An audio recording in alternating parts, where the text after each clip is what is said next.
Hello everybody, welcome to the first ever Wrestling Observer Shoot DVD. We're here today with one of the legendary performers in the history of pro wrestling. Abdullah the Butcher is here with us today, and Abdullah, how you doing? Now obviously before we get into all of the questions here, I just was wondering if perhaps we could take a look at the scars, make sure you're really Abdullah. Let me ask you a question. Are you doubting the guy you're sitting with?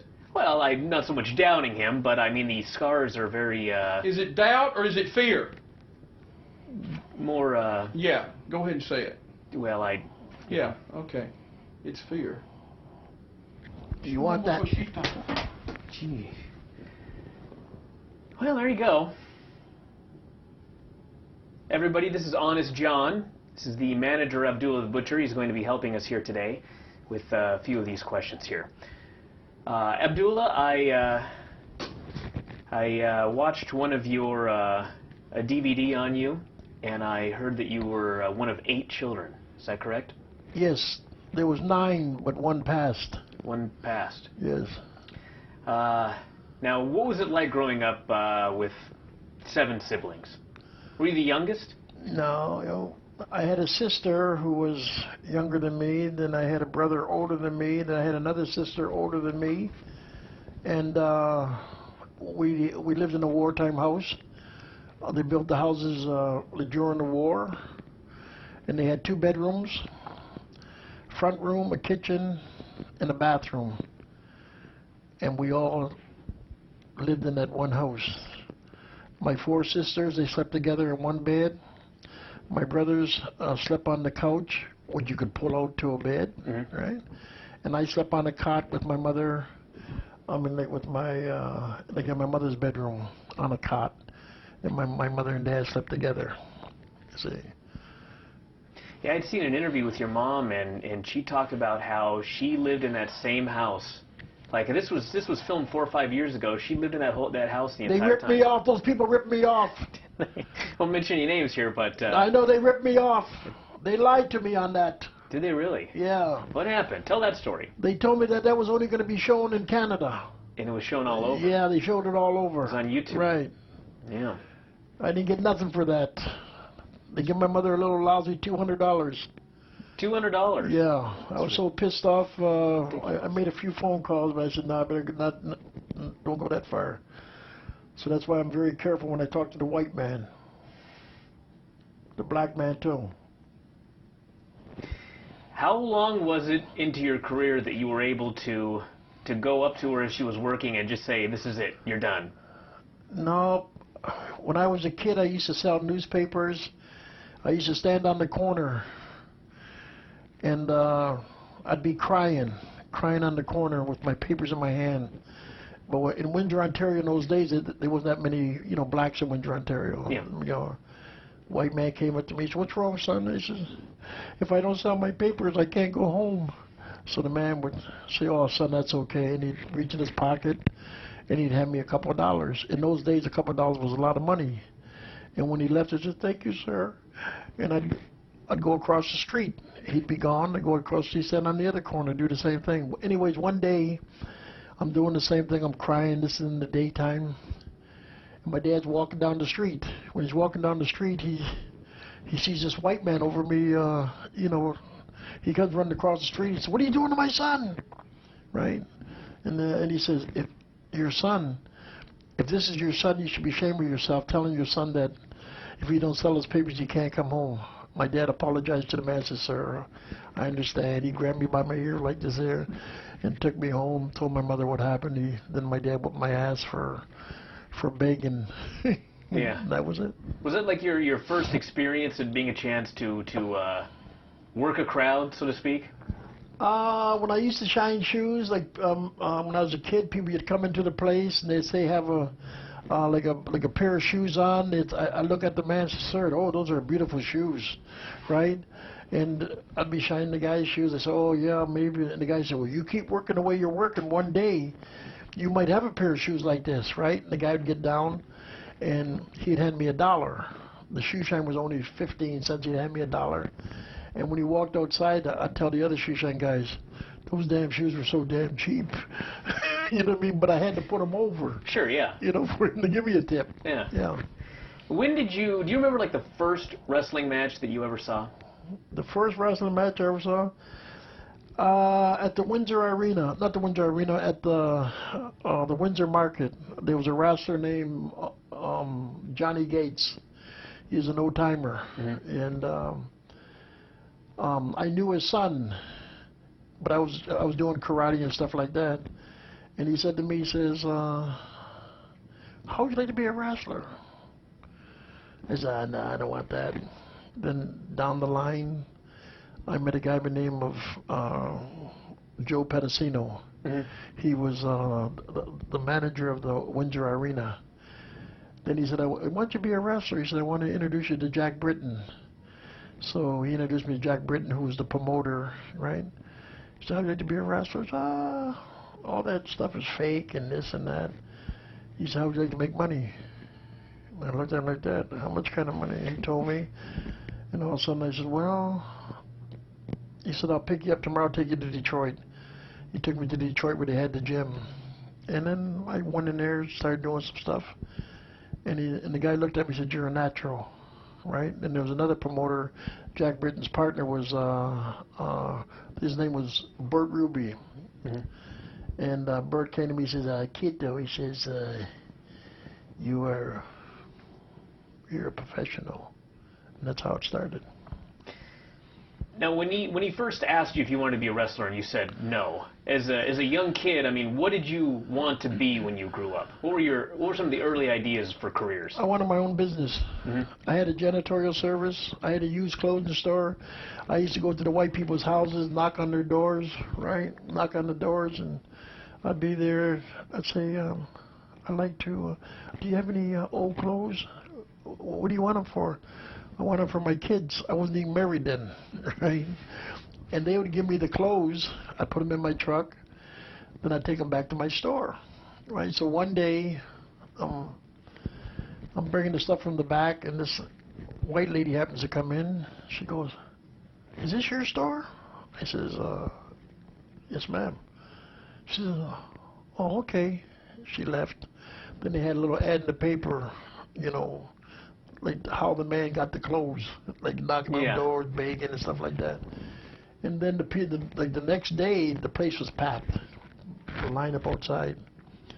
And the people said, come in the place. My mother says, oh, we're going to have a good day today. I said, I don't know, Ma. So she got up there, she says, the lady said, how much is this? My mother said, 50 cents. And the lady would say, you got it for nothing? Right? So I put all the people out, put them out, locked the doors, then I give the stuff to the Goodwill. That was it.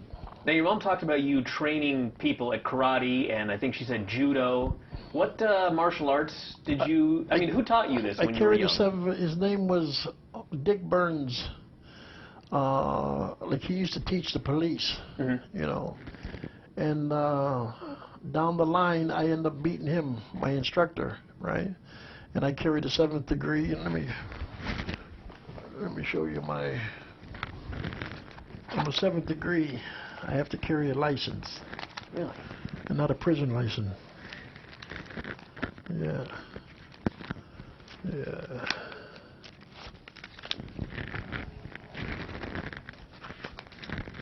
Look at that. Unified Taekwondo Association. This is certified that Abdullah Butcher is a 5th, 6th, and 7th degree black belt in Taekwondo. That is awesome. Yes. Which obviously brings the question up. I mean, you got into pro wrestling at the time, and they'd asked you about it, and you said, oh, this is fake, that sort of thing. If, let's say you were a young guy today, judo, taekwondo, and such, and you turned on the TV and there's UFC and all of these mixed martial arts groups, is that sort of something you might have been interested in at the time? No. No? No. I just wanted to learn it for self-defense, mm-hmm. plus maybe down the line I would teach it. You understand what I mean? Yeah. But everything else for the wrestling business, you can go broke 50 million times. If you're a top man, you can always get it back. You understand what I mean? Yeah. So when I first started, in the wrestling business, there was a promoter named Bert Ruby. And all the guys said, if they put you on TV, you will make 15. So I says, 1,500 a week, right? So he says, yeah. So I made 5 TVs. So I'm up there counting my money, just counting it, saying, oh, I'm getting this here, getting this. And then the promoter, Bert Ruby, came to me and says, Quito, come here. He was a Jewish boy. He said, Quito, come here. He said, listen, don't you tell nobody how much money I'm giving you. Right? I said, to myself, oh my God. Yeah. He's going to give me more. Because he said, I'm giving you a little extra. Right? Sure. So anyways, he takes me into the bathroom. We're in the bathroom. And he hands me the envelopes. 5 envelopes. I said, oh. So I said, yes, sir, no, sir, yes, sir, no, sir. And he said, don't tell nobody. I go into the bathroom, right? I sit on the toilet because I don't want him to hear me open up the envelopes. Yeah. Right? So I'm up there, open up the envelopes, open up one, and I'm flushing the toilet, and I look.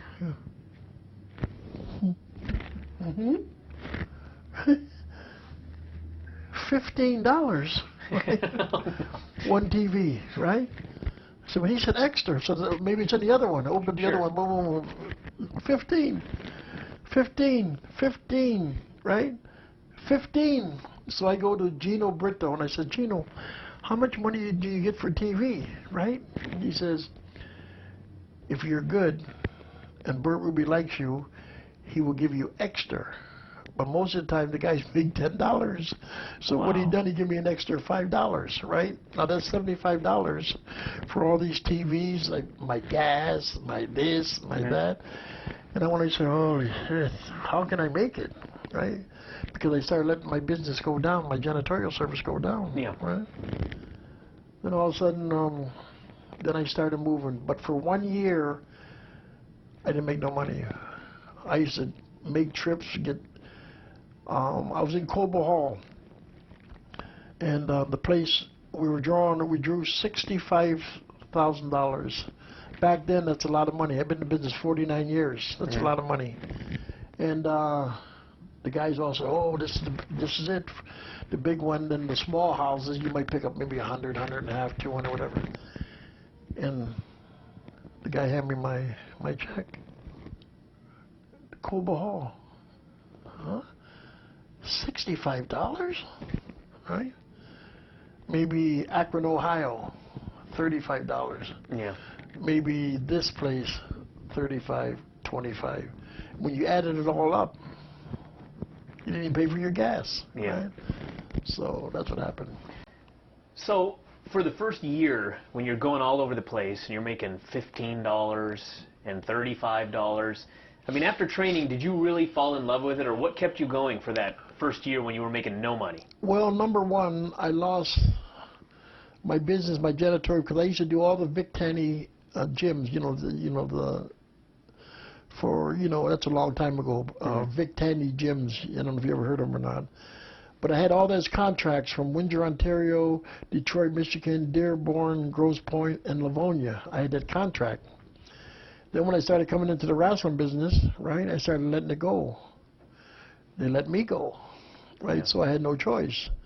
So anyways, for the first, I think for a year, about a year and a half, I wasn't making nothing, right?